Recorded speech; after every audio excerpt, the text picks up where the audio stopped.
अगर आप एक हिंदू हैं भारत की तपती हुई धरती से, और आपके भीतर तीर्थ करने की वही लालसा है जो एक सच्चे हिंदू के हृदय में होती है, तो केदारनाथ और बद्रीनाथ के प्राचीन मंदिरों की यात्रा के लिए आपको हरिद्वार से पदयात्रा आरंभ करनी होगी। और अगर आप इस पुण्य यात्रा का संपूर्ण फल पाना चाहते हैं तो हरिद्वार से केदारनाथ तक और फिर पर्वतों के पथरीले रास्तों से बद्रीनाथ तक आपको नंगे पांव चलना होगा।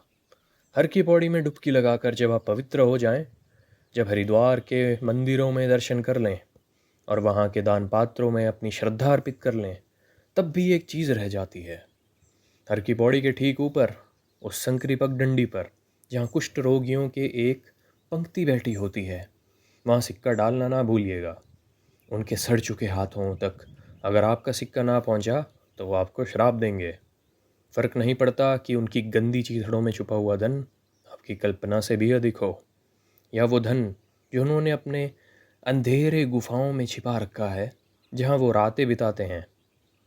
उनके श्रापों से बचने के लिए बस कुछ तांबे के सिक्के ही काफ़ी हैं। अगर आप धर्म और परंपरा की सभी कसौटियों पर खरे उतर चुके हैं, अब आप तैयार हैं उस लंबी, कठिन और रहस्यमयी यात्रा पर निकलने के लिए। एक ऐसी यात्रा जहाँ सिर्फ पत्थर, पहाड़ और मंदिर नहीं मिलेंगे, बल्कि कुछ और भी है जो आपके इंतज़ार में छुपा बैठा है।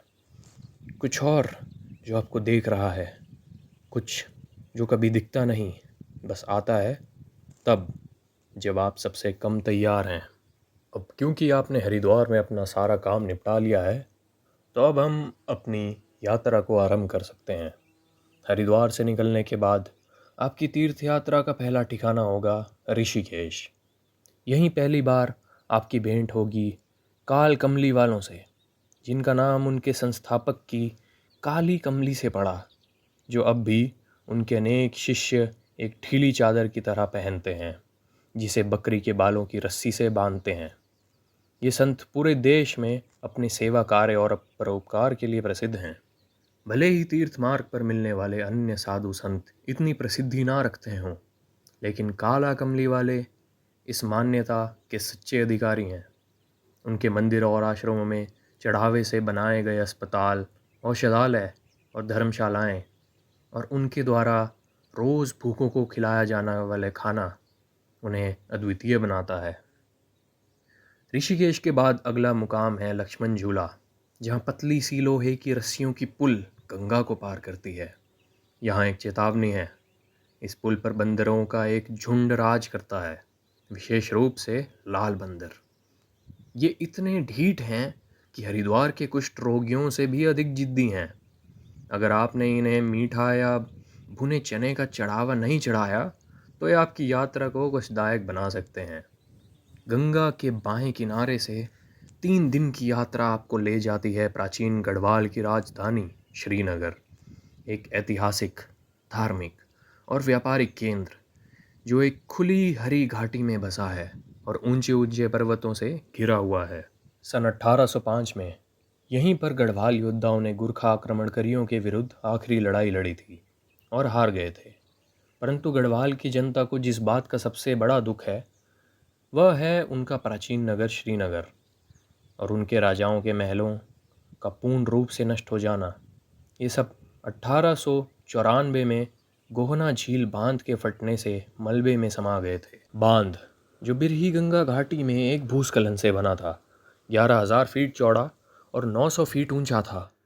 जब यह फटा तो मात्र 6 घंटों में 10 अरब घन फीट पानी ने गंगा घाटी को तबाह कर डाला। हर पुल बह गया, हर घाटी डूब गई। लेकिन नियति इतनी विचित्र थी कि सिर्फ एक ही परिवार मारा गया, और वो भी तब जब वे लोग चेतावनी के बावजूद वापस लौट आए थे। अब श्रीनगर के बाद आपको एक सीधी लेकिन थकाऊ चढ़ाई का सामना करना होगा, चाटी खाल की ओर। परंतु ये चढ़ाई आपको गंगा घाटी और केदारनाथ के हिम शिखरों के अप्रतिम दर्शन का पुरस्कार देती है। एक दिन की यात्रा और आप पहुंचते हैं गोला बराय। घास की छतों वाली धर्मशालाओं की एक पंक्ति, एक पत्थरों से बनी एक कमरे की झोंपड़ी और एक बड़ा सा पानी पीने का घाट।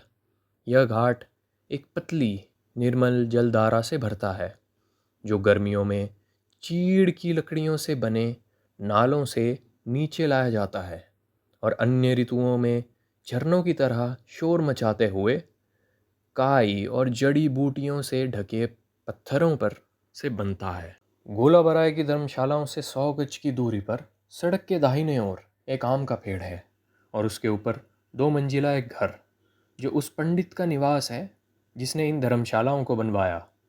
यह घर, वह पेड़ मेरी इस कहानी में एक संपूर्ण भूमिका निभाने वाले हैं। अब केवल 2 मील और आपके सामने आता है रुद्रप्रयाग। यही वह जगह है मेरे तीर्थयात्री मित्र, जहाँ हमारी राहें अलग हो जाएंगी। आपका रास्ता अब अलकनंदा को पार कर मंदाकिनी के बाएं किनारे केदारनाथ की ओर बढ़ता है और मेरा रास्ता पर्वतों के पार नैनीताल को। परंतु ध्यान देना, अब तक की राह भले ही थकाऊ थी, पर अब जो मार्ग सामने है वह बेहद खतरनाक है। यह रास्ता वो है जिसे अनगिनत श्रद्धालुओं के नंगे पैरों ने रौंदा है। ये बेहद खड़ी और बीहड़ चढ़ाई है।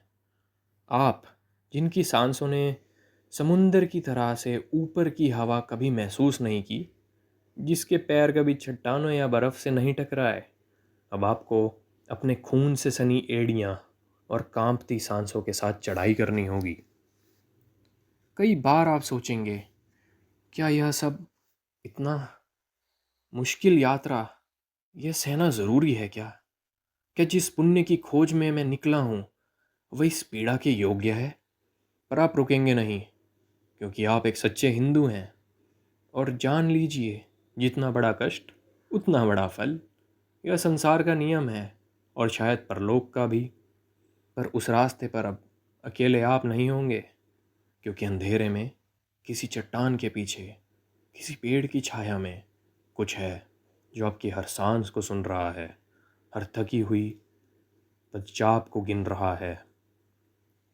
आपने उसे ना देखा हो, पर उसने आपको ज़रूर देखा है।